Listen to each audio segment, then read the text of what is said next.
Olá pessoal, eu sou o Léo Pascoal, professor de Geografia e Atualidades aqui do Enem 360 e esse é o nosso Informe 360. Joga a vinheta!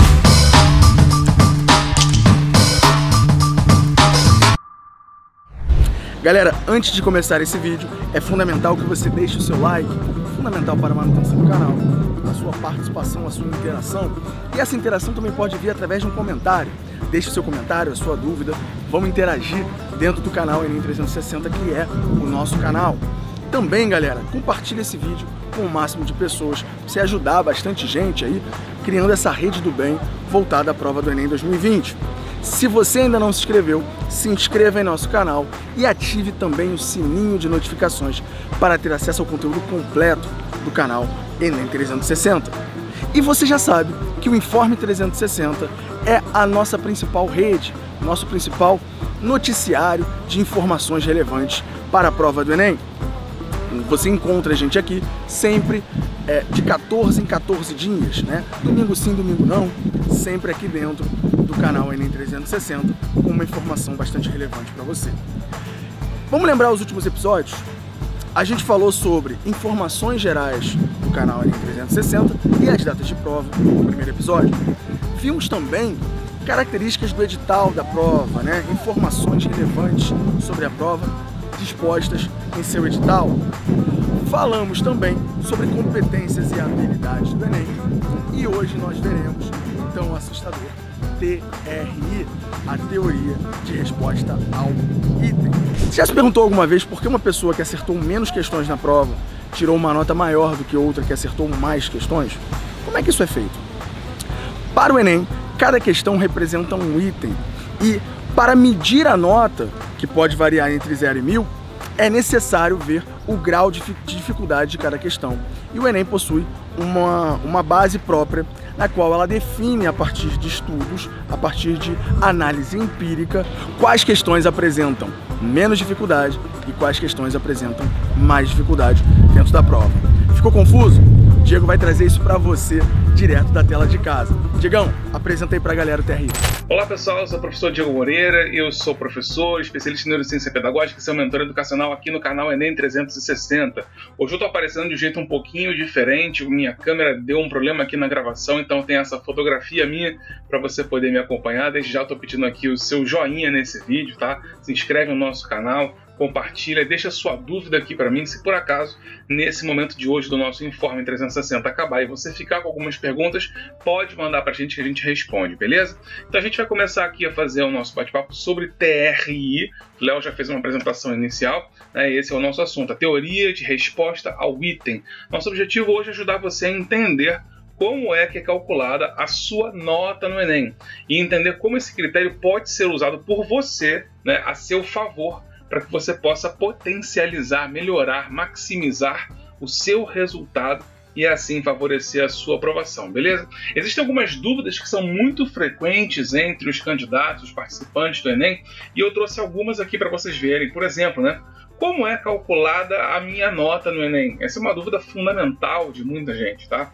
Por que acertei mais questões este ano do que no ano passado e minha nota foi menor? Essa é uma outra questão, né? A gente não tem uma razão direta entre a quantidade de acertos e a nota final que você tem.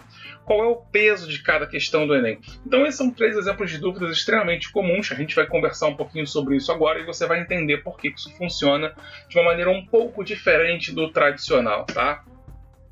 A nota, ela é na verdade medida a partir de uma escala de proficiência, tá? Entenda o seguinte, a gente está acostumado a fazer provas na escola, por exemplo, com 10 questões, onde cada questão vale 1 ponto. Então, se você acerta 6 questões, você acaba tirando uma nota 6. Às vezes, um colega da sua turma também acerta 6 questões e tira 6 igual a você. Porém, vocês acertaram questões diferentes. Tá? Então, você pode ter acertado, por exemplo, questões mais difíceis e o seu colega ter acertado questões um pouco mais fáceis da prova.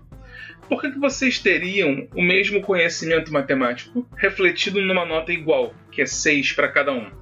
Só porque vocês acertaram a mesma quantidade de questões significa que vocês têm o mesmo domínio de matemática? É isso que essa escala de proficiência ela tenta diminuir, na verdade favorecer você, né?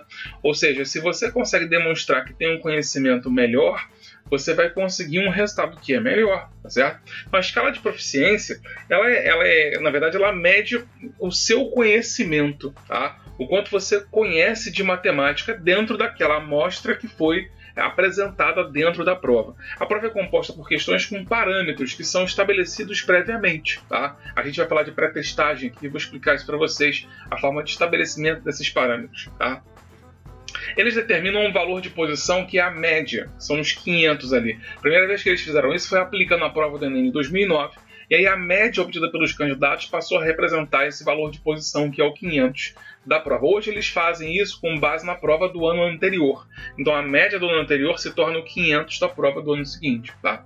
E o valor de dispersão, que é o desvio padrão. Por exemplo, se a média é 500, se você obteve um resultado que foi 600, você ficou com um desvio padrão de 100 acima da média. Se a tua nota foi 700, você ficou com um desvio padrão, um valor de dispersão que é de 200 acima da média, ou abaixo da média, dependendo de qual é a sua nota, tá certo? Então isso aí é fundamental para calcular a nota do Enem.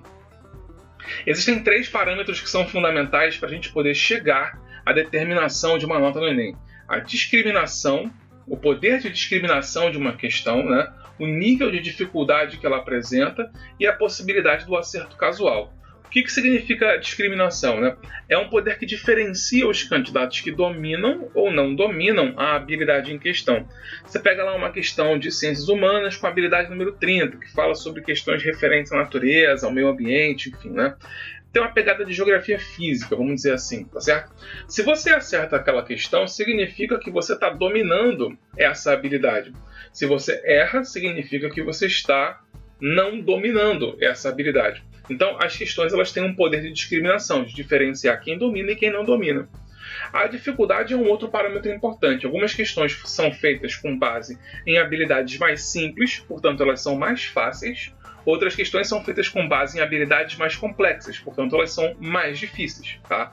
Isso vai também influenciar na pontuação do candidato no final. Tá certo? E tem a possibilidade de acerto casual, que é a possibilidade de você acertar uma questão sem dominar a habilidade. Como se trata de uma prova objetiva, uma prova de múltipla escolha, sempre existe a chance de você marcar uma resposta qualquer, mesmo sem saber como chegar até a resposta, e acabar acertando.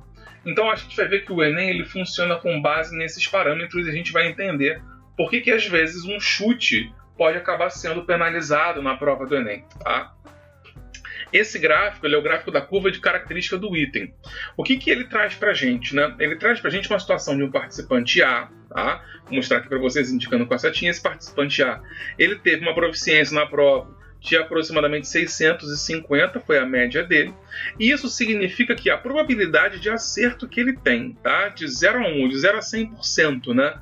Nessa questão, nesse item que está sendo avaliado, é de aproximadamente 85%, tá certo? Ou seja, um candidato com proficiência de 650 tem 85% de chances de acertar esse item, essa questão que está sendo apresentada aqui no gráfico. Então repara que essa é a curva, tá certo? À medida que você vai reduzindo a sua proficiência, a sua probabilidade ela vai ficando muito baixa. Existe um ponto aqui, a partir mais ou menos dos 400 a 500 de proficiência, que essa probabilidade ela vai aumentando muito, até ela permanecer num nível mais elevado, tá certo?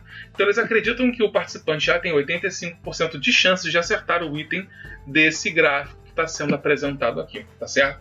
Se ele não acertar, certamente ele vai ser penalizado. Se ele acertar, ele leva os pontos, tranquilo? Mas é muito pouco provável que um participante, por exemplo, com proficiência 400, acerte essa mesma questão. Por quê?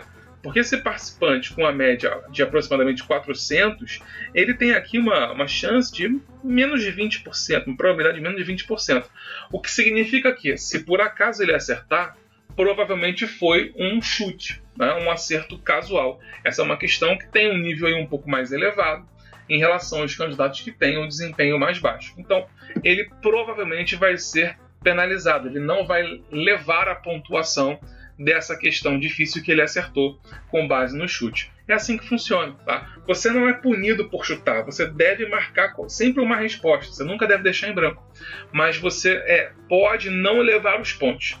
E eu queria que você entendesse uma coisa muito prática, tá, gente? Se você já não sabe uma questão, significa que você já não tem esses pontos. Se por acaso você chutar e acertar, e isso for considerado uma questão de nível mediano, por exemplo, pode até ser que você tenha coerência e leve os pontos. Mas se por acaso for uma questão muito difícil e você errou outras questões fáceis e você perdeu esse ponto, tudo bem, você já não sabia mesmo. Então é importante que a sua prova reflita com fidelidade aquilo que você sabe. Então a gente vai estar falando muito assim em coerência aqui hoje, tá? Deixa eu falar rapidamente sobre o pré-teste dos itens, né? O ENEP ele realiza pré-testes das questões antes de aplicar a prova, para poder justamente conhecer os valores dos seus parâmetros.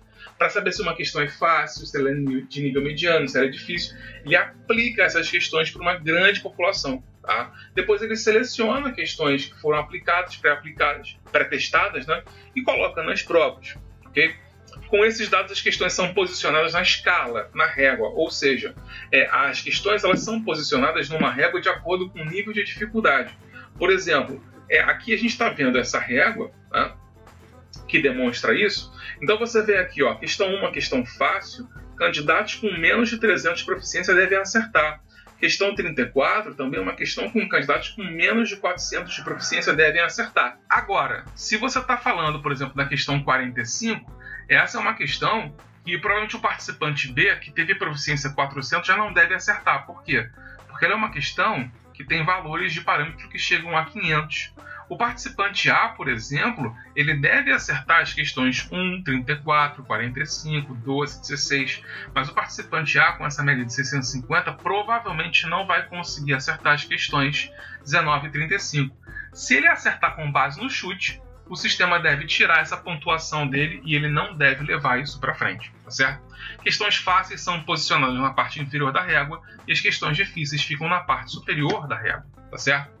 Se dois participantes acertam a mesma quantidade de questões, aquele que tiver acertos mais coerentes terá a maior nota. Quem acerta questões de habilidades difíceis, mas erra questões fáceis, fica com nota menor do que aquele que acerta as questões fáceis, mas erra questões difíceis.